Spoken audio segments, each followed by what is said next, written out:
Hello everyone and welcome back to the channel. This is the 9th war of the season. It is the final week and we are pushing to get into Masters. Now I do just want to briefly talk about the last war. Obviously it was a really bad day for the game, starting with the clairvoyant fiasco and then war not working and a little bit of confusion as to what was actually happening with the war. We ended up sort of having a don't use items type clear, but we also sort of had the option to not even join if we didn't want to because it didn't really matter. They're going to erase the points anyway. And I have to say I was pretty salty about everything that had happened that day. It had hit me a little bit harder than it should have. So I decided to not even join the war, and that's why I don't have a video for it. I think that was the right decision because it would have just aggravated me. And sometimes you got to just like disengage like that. And I think it did kind of help me keep refreshed for this next war coming up. So this is going to be a cool war for me. It's only 4 fights, but I have not yet been assigned Carl for the hazard shift lanes. I mean, it is such a common assignment that we have, but I've mentioned before, we've got a bunch of rank 5 Carls in our battle group. So going into this first one, again, this is the first time I've ever used him for hazard shifts. And I'm going to forget a pretty important component, which is remembering which pre-fight to select. Because when he is in Black Uru form, he most certainly is not immune to incinerate. So I started fighting, and I was like, "Wait a minute, what's happening here? Why are these incinerates happening?" And then I realized my mistake was very silly. But fortunately, with Mystic Dispersion and everything, we were able to get to a special 2 in no time, and these regens are basically healing us up, so we're still going to end the fight with like 90% health, and he is just such a ridiculous counter for Annihilus that ended up working out fine.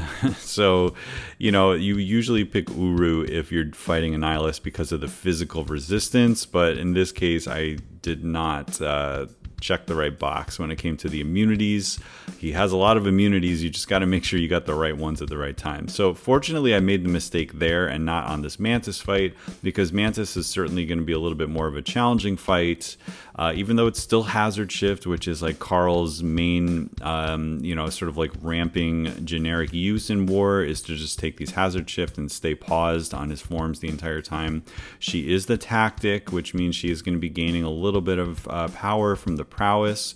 It helps that Carl doesn't have a very high crit rate, so hopefully we're not going to be triggering those prowesses that often. And then the other thing is she has power focus 1, and basically if she throws her special 1, we get encroaching sleep. And unlike when I've taken her with Sunspot in the past, we do not have prowess ourselves, which means that we have to time our special attacks at just the right moment in order to get rid of encroaching sleep. So we want to push her to her special 2 for sure.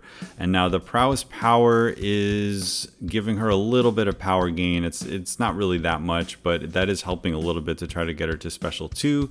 And I'm not trying to do anything too fancy. I just want to get back to my special 2 as fast as I can so I can throw it and stay in magma form. This time we refine it. Now we're going to bait a special 2.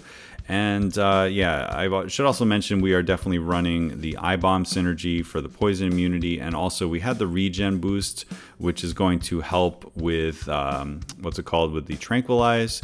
Now the indestructible node that happens on this is actually helping us as well, because we are going to shorten the duration of her indestructible, and that also causes a pause for us. So in a lot of ways, Carl worked very well for that fight, and the fact that we shortened our combos, held block, kept her from throwing a special 1, that was really the key. That was really the key to making that an easy matchup. And that was the only one that I was slightly worried about, and fortunately the AI played ball and everything went great. Now, next up, we have another hazard shift fight, and we opted for Sunspot on this one. He is obviously half immune here, so we just want to be careful during the poison phase, and he is also tactic. So once we knock down Magneto, we're going to get an armor, which is going to control the prowess. I'm not too worried about power gain at the beginning of the fight, so we're just going to do a normal start to a fight with Sunspot. And man, Sunspot's damage is just so crazy high, even off of the special 1s and the basic hits when he's got those those flare states. It's just a great 7-star to have. So now I'm just kind of stalling. Every time we parry, we get one of our little incinerates back, but also being immune to the incinerates is going to help us keep our solar charges high anyway. We're going to bait this, get another little perfect block, a little cheeky move there, and I'm figuring this special 2 is going to be enough to kill him, and it certainly is. So, you know, that was a little risky in case that didn't kill him, but they were all white numbers and he went down anyway. So section 1 is done. And now we have one more fight. This was a good path split with the Havoc followed by Dragonman. So I'm going to be taking Dragonman. Again, with Carl, you may not think that this is a decent matchup, but there's a few things going on here. First of all, we're armor break immune, plus the armor break is going to refine us, or it's going to ramp us basically. Armor break gives you a lot of morph charges, and it pauses for you. So anytime he throws a special, we're going to get the armor break on us. I did a light intercept to start, didn't really need to. You also saw when I parried away his power charge, that also caused a pause. We're in Uru form just because I figured I may have to be baiting some of his specials. I thought getting to my special 1 would be a little bit easier. You can see anytime he throws a special, we only get one of the debuffs on us. Now we are able to block and get this ineptitude debuff on us. We just have to be careful that we don't get to 3 total debuffs. I think they have to be well, no, I don't think it's unique. It's just 3 total debuffs. So if we did block another ineptitude, we would potentially have an unblockable Dragonman, which would not be fun because I'm not in magma form. So those incinerates and the special 2 would definitely hurt. So we just have to be careful to not have 3 debuffs on us. And the fight's going fine. I don't know if they're running Mystic Dispersion. I think they may actually not be running Mystic Dispersion because I didn't really notice any extra power gain here. But yeah, just throwing the special 1s was plenty. And even though we had the heal block on us, we ended with like 98% health or something like that. So that's going to do it for this war. I'm recording this before the war is over and it's very close. So kudos to this alliance for playing us so closely.